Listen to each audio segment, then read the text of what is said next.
Hey everyone, Focal Rhythms here with a video on why I don't pay to go to festivals anymore.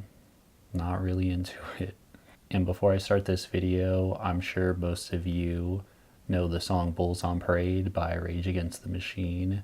Shout out to Denzel Curry for his cover of that last week. If you haven't seen that by the time I put this video out, definitely pause this and go watch it real quick because it's one of the best covers that I've seen or heard in a while. He even worked in a few bars off of a track off his last album, which didn't take away from the song at all. So I have a feeling that this is probably a pretty unpopular opinion, but I'm going to tell you why I don't pay to go to festivals anymore. This isn't to say anyone is wrong for enjoying them. If you go to them and you're into that, then definitely keep going and supporting them.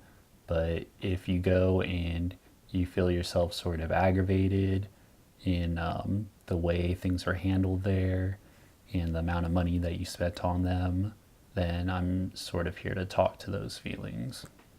I'd been going to shows for years before actually experiencing a whole festival. The first one I went to was FYF. If you don't know about FYF, it's an annual music festival in LA that has a combination of well-known artists and a lot of underground ones as well. There are multiple stages to accommodate the excessive lineups of bands, and it spanned 2 years. It's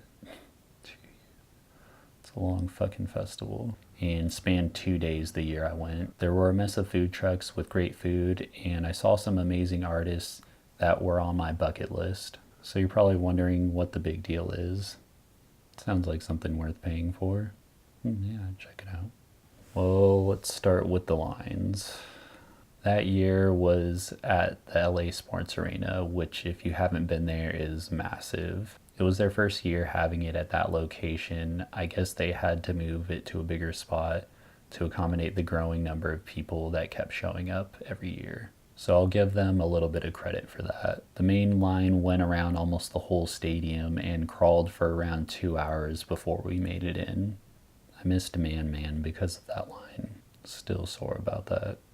And I do expect to wait in line for a while for big events like this, but you could just tell that it was poorly organized. There was security sprinkled throughout, but obviously not enough. Because as we got closer to the front, there were people walking up off the street, acting like they knew somebody in line and just jumping in. FYF had a dedicated app for updates on set times, which they used to apologize for this amongst some other events before the next day started. I'll add a link in the description that goes into it a bit more. The next few festivals I went to, I was lucky enough to have a friend that was playing Get Me In, so I won't say which ones, but they were pretty interesting experiences. They were pretty big with 3 stages like most other festivals, and although it seemed like people were getting let in a lot quicker than FYF, the theme of overselling tickets was definitely consistent. There was barely room to move in between stages, let alone relax in between sets, which is pretty important for all-day events like this. There was a pretty big separate area dedicated to VIP, which I was lucky enough to have access to, which allowed some space to decompress from the crowd, and I felt like was necessary to enjoying the event in the long run. I know if my friend didn't get me in, I would have had to pay a premium to have access to this on top of what tickets already cost. So while it was fun, I felt bad for anyone who had probably spent their hard-earned money but felt like they weren't fairly accommodated for doing so. And the last festival I went to was an unbelievably positive experience through and through. 2 years in a row, I went to Echo Park Rising and loved every minute of it. It's completely free. Doesn't cost any money. There's a main stage outside which they close a block down for and a few venues within walking distance. It's great for small businesses in the area because people would have money that they otherwise would have spent getting into these shows to spend at them. I love how inclusive it is by giving people that might not have the money to experience these shows the opportunity to. There's a great vibe all around from the artists and staff to the people attending. I remember the second day of the first year I went and actually left the last show to seeing that my car had been towed and still had so much fun. I think having events like this in a free capacity are really important to the communities that they're in, and I hope others try to emulate it. For the last few years, I've been living in Boise, Idaho. If you've never been here, you might assume that they wouldn't have their own Coachella, FYF, but hopefully not a fire type festival. Well, they do. They love talking about it. You should definitely go to Treefort this year. I heard Vince Staples is playing. I've never listened to him, but I'll probably see him too since he's big right now. Girl, stop. You've heard Vince Staples, you just didn't know you were listening to him. The closest I've been to Treefort was one of the launch party shows for it in 2017. It was average admission price since the lineup was only 4 bands. We got there in time for the second opener, Hill Folk Noir, which was a true taste of folk and bluegrass from an earlier time. I was pleasantly surprised because I try to keep my expectations pretty low for openers who I haven't either listened to before or seen live. I was not expecting to see a brother getting down to them like he was their whole set either. But I mean, that girl was killing it on the washboard. The next opener, Tyvek, was a noisy and raw sounding delight from Detroit that worked well to switch the vibe up.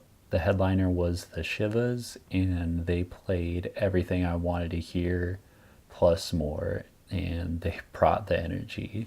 I think over half the crowd had left by mid-set, which I was pretty disappointed with, but they didn't cut it short. Don't pass it up if you get the chance to see them. So when I was considering going to Treefort my first year living out here, I emailed them for a press pass, but got shot down.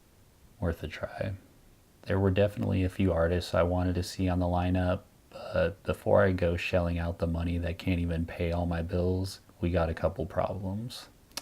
1. How long do you think most music festivals are? 2 to 3 days. Yeah, that's pretty spot on. 4 days? I haven't heard of any, but I guess that's pretty cool for people that work on the weekends. 5 days? That shit don't make sense. 5 days. 5 days. I couldn't believe I heard they stretched this out 5 days.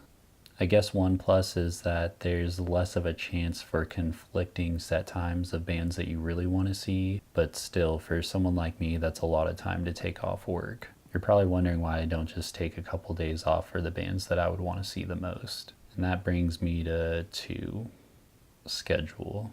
By the time they posted set times and days for who was playing when, it wasn't enough time for me to ask for that time off.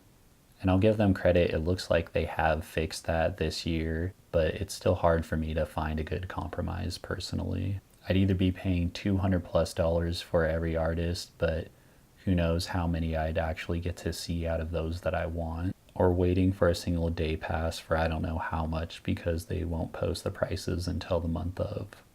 So those are my experience with festivals, kind of a mixed bag, so I've been sticking to smaller shows. Let me know any festivals that you've been to. Do you think they're worth checking out or not? And if you prefer festivals or shows. Thanks for watching. I appreciate it. And make sure to like this video if you enjoyed it. Subscribe if you want to see more. If you haven't seen that video by the time I put this out, shit.